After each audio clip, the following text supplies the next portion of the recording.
The history of the Dakar dates back to 1977 when the idea of the adventure began.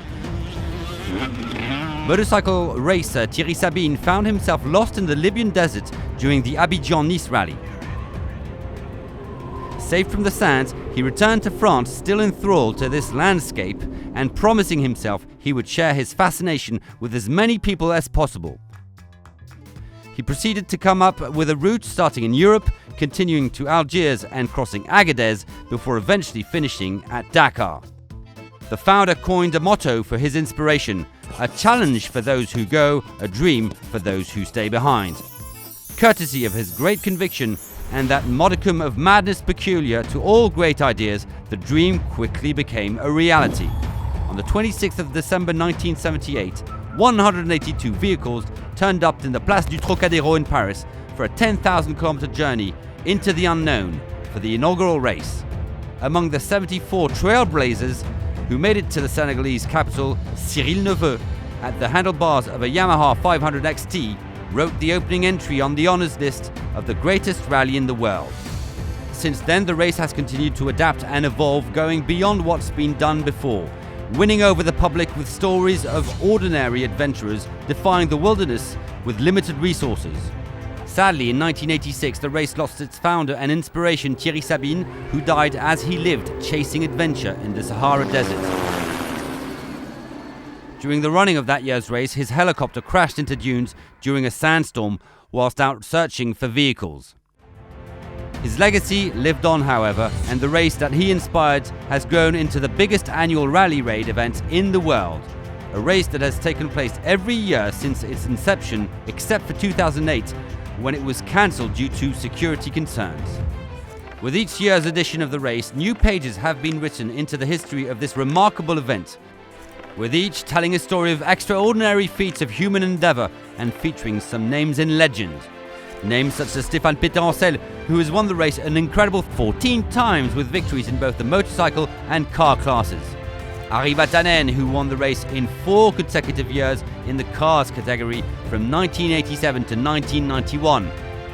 As well as Jutta Kleinschmidt, who in 1998 became the first female to win a stage in Dakar, later going on to do even better when in 2001, behind the wheel of a Mitsubishi, she became the first woman to win the overall event. Looking back, it is a history that to date can be divided into 3 distinct chapters, shaped by the lands through which it has journeyed and the people it has touched. From its early and inspired beginnings journeying out of Europe and into the harsh yet beautiful conditions of the African continent, the race grew in legend and stature, spanning 24 countries in Europe and Africa, and winning over fans and competitors alike, all bound by a spirit of adventure and willingness to journey into the unknown. The success of the event and its growing worldwide popularity, however, also brought with it growing security concerns. This culminated in 2008, when the dark shadow of terrorism cast itself over what would have been the 30th edition of the race, forcing its cancellation that year. However, the spirit of the Dakar, which had its origins on the African continent, was to live on elsewhere. 2009 saw the Dakar rise from the ashes, reborn on the South American continent and lovingly embraced by the millions of loyal and passionate motorsport fans that live there. It was a chapter that lasted a decade, in which time the race crossed the continent from the Pacific to the Atlantic, spanning Argentina, Chile, Peru, Bolivia and Paraguay. Each year, legions of fans, about 4 million, lined the roads of Dakar to watch competitors battle to the unique and challenging conditions of the South American landscapes.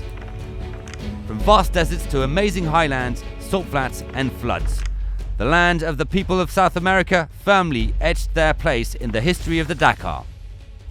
2020 marked the beginnings of a new chapter in the Dakar history, with the race shifting to the Middle East. Saudi Arabia offered to all competitors a wonderful journey across the mountains and the empty quarter, giving people the opportunity to discover this new area and the thrill of racing through undiscovered terrain for the first time.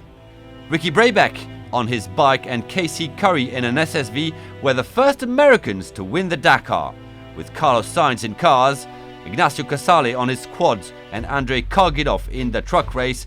They will remain in the history as the first winners in this new region. Saudi Arabia and its regions hasn't yet revealed all its secrets.